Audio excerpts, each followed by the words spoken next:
Many thanks for your time. In our first story, running mate of the governing New Patriotic Party, Dr. Opoku Prempeh has urged Ghanaians not to consider voting for the opposition leader, John Dramani Mahama, seeking re-election. Mr. Prempeh fears bringing Mahama to power will send the country back to the days of erratic power supply as witnessed under his regime. Additionally, Mr. Prempeh says the NDC is peddling falsehood to Ghanaians in their desperate attempts to win power. There's more in this report from the NPP's Health Walk ahead of its manifesto launch today.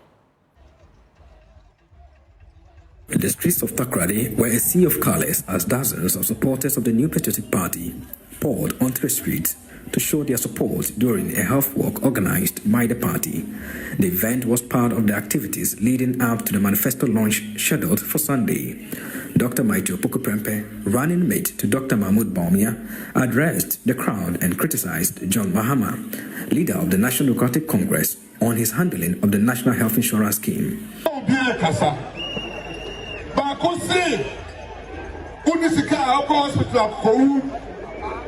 2016. NDC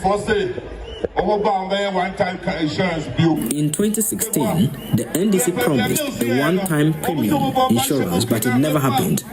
People died as a result because there was nothing like that at the time. The NDC is only good at sugar-coated talks to Ghanaians. Power 2008. About 2009, not 10. Now, hospital, not Ghana for a day, not Ghana food. Dr. Prempeh, who was the education minister during the implementation of the free SHS policy, also reminded the crowd of the policy's success and warned against returning John Mahama to power.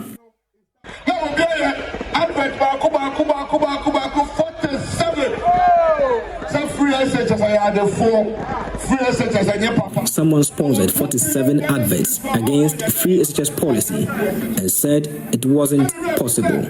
He even said that the policy wasn't properly implemented and he would not invest 2 billion cedis in the policy. Interestingly, they are now claiming credit for the policy. If you claim you care for the teachers, why did you cancel teachers' allowances? Oh, 2 billion crown for the day. So now Papa will be abandoning me. And then there's someone to say, oh, time before you say, oh, the shots here, they were now the shots here, because 2 billion, which means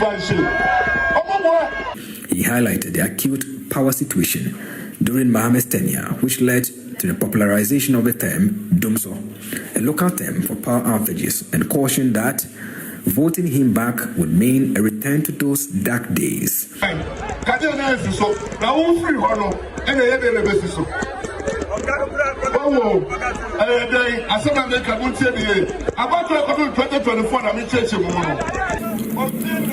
the time you left office, you didn't solve the problem. So how is it possible that you fixed it after you had left office? Voting for Mahama will take you back to the dark days.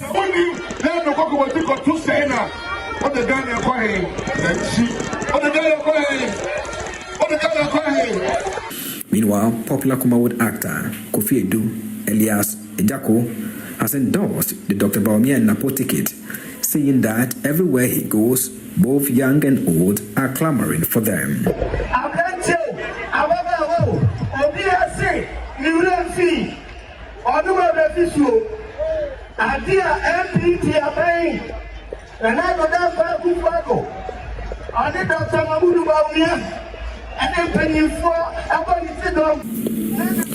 Many Ghanaians say they have not forgotten what the MPP government has done for Ghanaians. So anywhere I go, I hear people saying they want Bawumia and Napo. So please, don't make a mistake and vote for the NDC.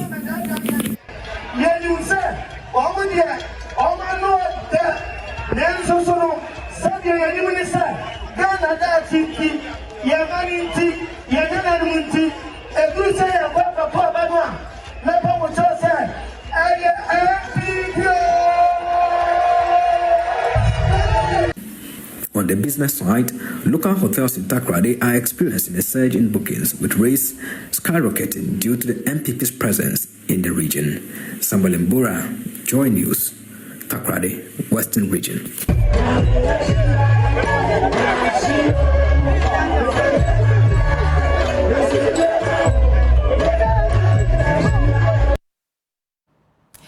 Well, my colleague Samuel Mbura joins us with more from the Western Regional Capital, Sekondi Takoradi. Samuel, thanks for joining us. Now, we've just heard there the NPP's running mate, Dr. Opoku Prempeh's reservations about re-electing former President John Dramani Mahama. And what more can you report from the activities of the NPP in the Western region ahead of their manifesto launch tomorrow?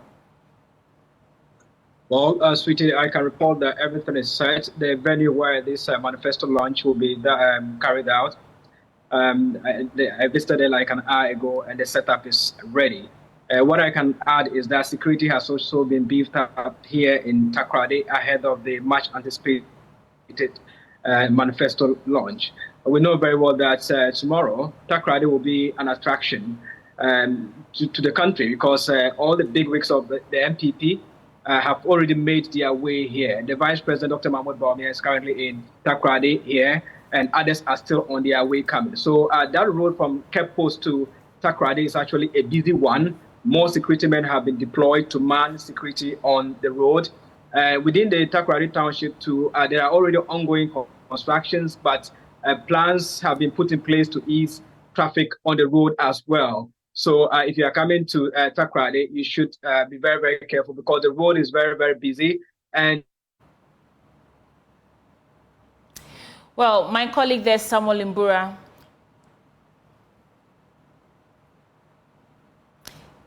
Okay, thank you so much, Samuel Mbura, bringing us up-to-date details on the activities of the NPP in the Western region ahead of that manifesto launch tomorrow. In other stories, Deputy Education Minister Reverend John Ntimfojo has described the National Democratic Congress's no-fees policy for level 100 students as a reactionary measure aimed at countering the NPP's established dominance in the education sector. According to the non-fees policy announced by the NDC flag bearer, John Mahama, at the launch of the party's youth manifesto, first-year tertiary students will not pay academic fees if he wins the election. However, speaking on Newsfile with Samson Ladiayeneni, Reverend Fojo noted that the policy was not thought through, but rather a desperate attempt to find relevance in an area where the NPP has already excelled. The position of the NDC and in their proposal, and as contained in their youth manifesto, particularly the no-fee initiative, is far-fetched. It is, to many Ghanaians, a knee-jerk approach. Obviously, they have realized that every essential aspect of tackling education challenges have been already undertaken by the MPP, and therefore they need to struggle around to find where they can find space. The premise of their 43,000 supposed candidates or students who supposedly gain admissions but fail to report is not well grounded in the fact that one student averagely may apply to 3-4 universities. And so he's going to accept one, he's going to definitely enroll in one.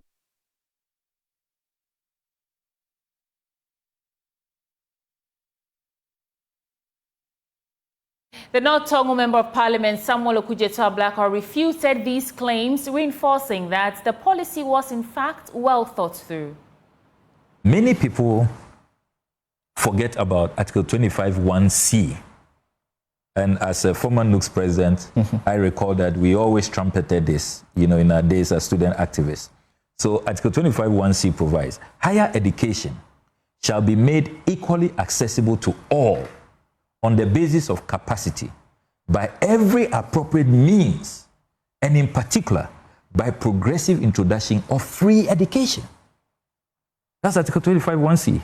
So I've seen a good number of Ghanaians on social media go agog that, is this not just about vote buying and is it not a sign of desperation? No, it is a constitutional provision that let's start with F3, the basic. Let's get to secondary, make it progressively free, but let us also keep an eye on higher education. Research shows that there is a link between your population that has higher education and your GDP growth. If you have your human resource well educated at the highest of levels, you have good professionals, it has an impact on the development of your country. So Well, Samuel Okujeto-Ablakwa also explained that one of the ways a future National Democratic Congress government intends to raise funds for the proposed no-fees policy for level 100 university students is to rely on the Ghana Education Trust Fund, that is GET Fund. Mr. Ablakwa said the Mahama administration would uncap GET Fund to generate additional funds to finance the ambitious policy, revealing that preliminary analysis shows the policy's cost would range between 250 million Ghana cedis and 300 million Ghana cedis annually. We've done the costing. This is not a policy where it's just, a pie in the sky or we are just shooting from the hip, not at all. So that's a real issue now. Tell us, where are you going to get the money from? So the costing we've done is between 250 to 300 million cedis annually. And really, we are saying that two things must happen to the GET Fund. We must uncap it, and then we must stop this Dachi bond thing, this collateralization. What does it mean, uncap the GET Fund? So the government introduced this capping law. And what that law has done is that all the statutory funds, it has created a ceiling. So not all the funds go to the agency. So whether it's GET Fund, it's NHIA, District Assembly Common Fund. So the capping has affected. So GET Fund this year, let me just be very practical. This year, when we met as a house to approve the GET Fund formula, which we do every year, the GET Fund formula is how much has accrued to the GET Fund, how much is going to the GET Fund, and what will it be used for. Now, we were shocked to discover that because of capping and because of the Dachi bond obligations, even though 7 billion Ghana cedis had accrued to the GET Fund got only 3 billion this year. So 4 billion lost. So we are saying that if we uncap GET Fund and we move away from this collateralization of the fund, 4 billion instantly becomes available. But it is capped, you cannot really say lost, because the capped funds is also still being put into development purposes. So that goes into the consolidated fund and it becomes the discretion of the finance minister on what to do with it. But you see, once you keep it within the education realm, then immediately you have more resources to focus on your educational needs. So we've done the analysis, we've done the costing, and we are saying that, look, 200 it's going to be GET Fund. To 300 million, yes. It's going to be GET Fund? Yes. Solely GET Fund? Largely, yes. Largely GET Fund. Meanwhile, a former General Secretary of the Convention People's Party, Nana Yacha Pimjantoa, says the proposed policy by the NDC is a positive initiative. She, however, believes that just like other policies in the education sector, it will face implementation challenges that may threaten sustainability. Something I get a bit perturbed when issues concerning education are mixed in a rumble, a fumble, and politics. Because the policies concerning education in this country, whichever way you look at it, are good. But the issue comes when the implementation becomes a problem. For me, where I sit and from who I am, I would never go against any policy that seeks to help students go to school. Because Society for Dr. Kwame Nkrumah, as you know, started the free education in the north progressively to come to the other parts of the country, and he was taking off power. Free SHS is a good policy, and I do not think that any government has said free SHS is not a good policy. It is the plan, the implementation. Some say that we are doing it progressively, others are saying that we are doing it at once. Even that, when we come to the MPP, they did it progressively. They started from the first years, then went to the second year. So whilst those who were in first year were enjoying free, the second years were paying. Then the third years were paying. Then it went on and on till it ended with the third years, and now they are paying for everybody. This youth manifesto is a good initiative because it gives the youth a certain kind of acceptance and importance. So for this initiative, I believe that it is good. And also when I was reading it, there is no specificity to it. They said to scrap academic fees for level 100 students. through the no fee stress initiative. Level 100, as we stand today, nursing colleges, there's a level 100. Communication university, there's a level 100. Private university, there's a level 100. So then it takes the NDC to come and tell us what is their scope. And from the Volta region, NDC flag bearer John Dramani Mahama is urging the Electoral Commission to expedite processes to make available the provisional voters register ahead of its exhibition exercise. Speaking on the final day of his tour of the Volta region, Mr. Mahama pointed out that the Commission had requested parties to submit their external drives for the register in July, but has since failed to deliver it. He says as of Friday evening, political parties were still waiting for the register.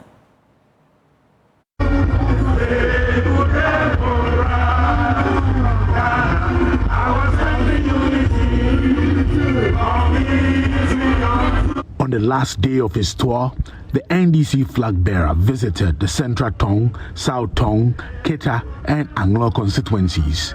Key amongst his message for the people was the 24-hour economy, a promise to put in place mechanism to enhance trade between the people of the Volta region and Togo, the setting up of a National Women's Development Bank, and many others. I want to draw the attention of the Electoral Commission. In July, they asked all political parties to bring their hard drives so that they could give us a copy of the provisional voters register. The exhibition of the register starts in 4 days. We should have received those provisional registers by now so that we can help our members to check if their names are there. They have asked us to come today for the hard drives with the provisional register. I'm calling on the Electoral Commission to make sure that we get the hard drives with the provisional registers today so that we can send them to the constituencies and let our executives start helping our people to check and make sure their names are there.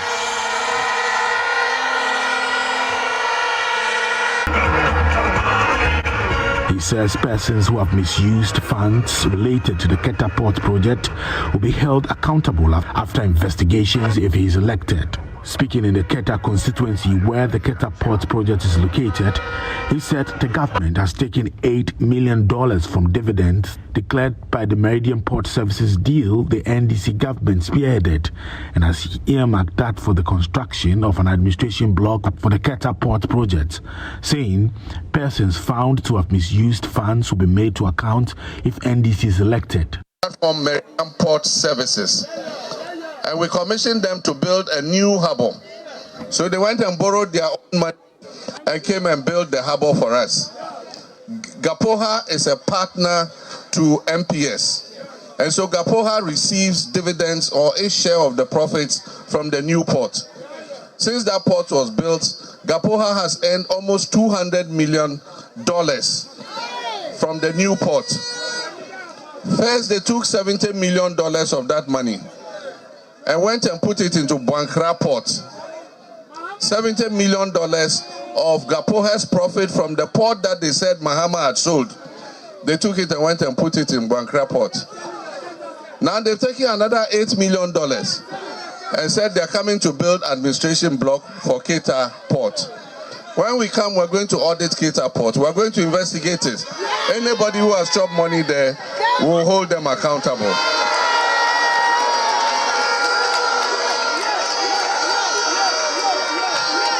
Atiglinyi has to go back to the bush.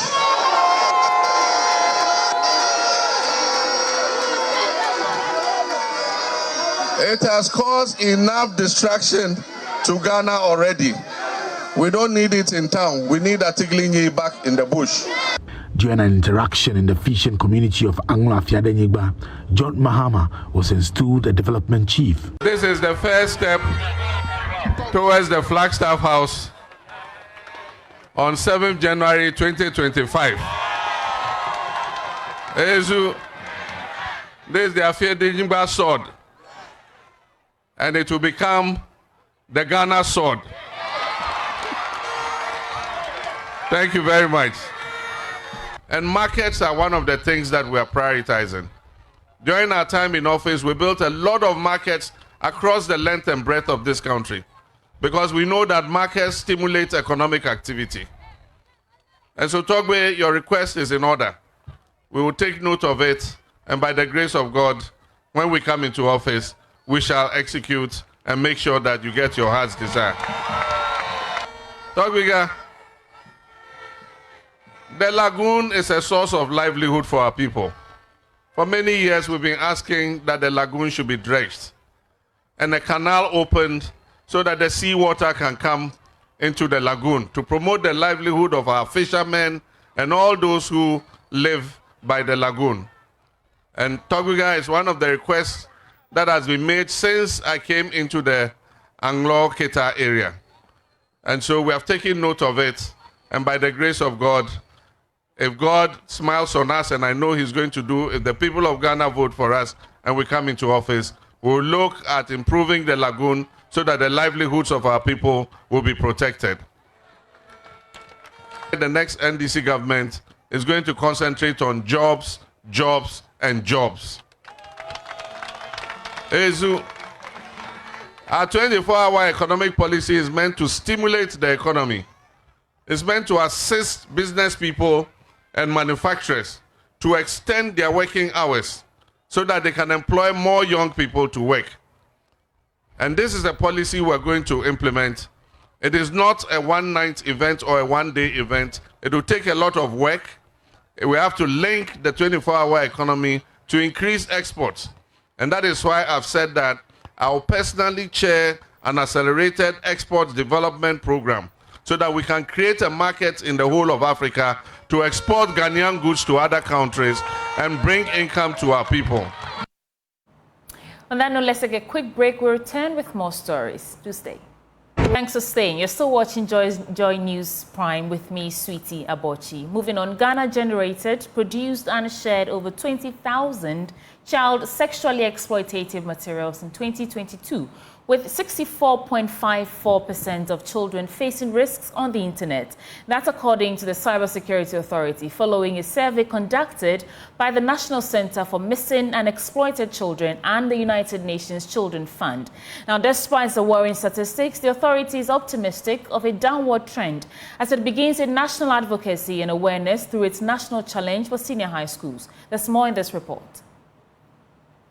There are growing concerns over the increasing misuse of the internet to promote illicit activities, especially ones that present unhealthy consequences on the young generation. The Cybersecurity Authority, through its annual Cybersecurity Challenge, is promoting cyber safety and awareness among high school students. The competition provides students with practical experiences in identifying, preventing and mitigating digital threats, especially online child sexual exploitation and abuse. Henrietta Asamoah is the lead for the Child Online Protection Division of the Cybersecurity Authority.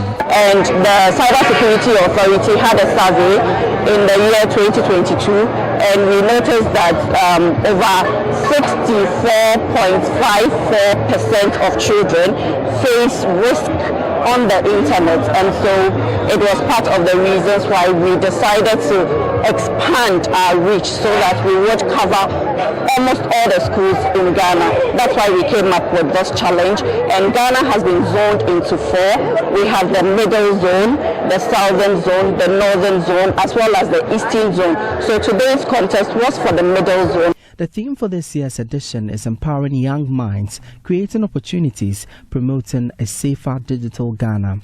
Ashanti Regional PRO of the Ghana Education Service, Henry Osiakoto, highlights the situation in the region. We have a lot of cases concerning these social media usage. And most of the time when the counselors deal with a student, they found out that they were ignorant about what they were doing. And that ends it for Joy News Prime for today, Saturday, August 17th, 2024. For more news, log on to myjoyonline.com to stay updated. Thank you for watching.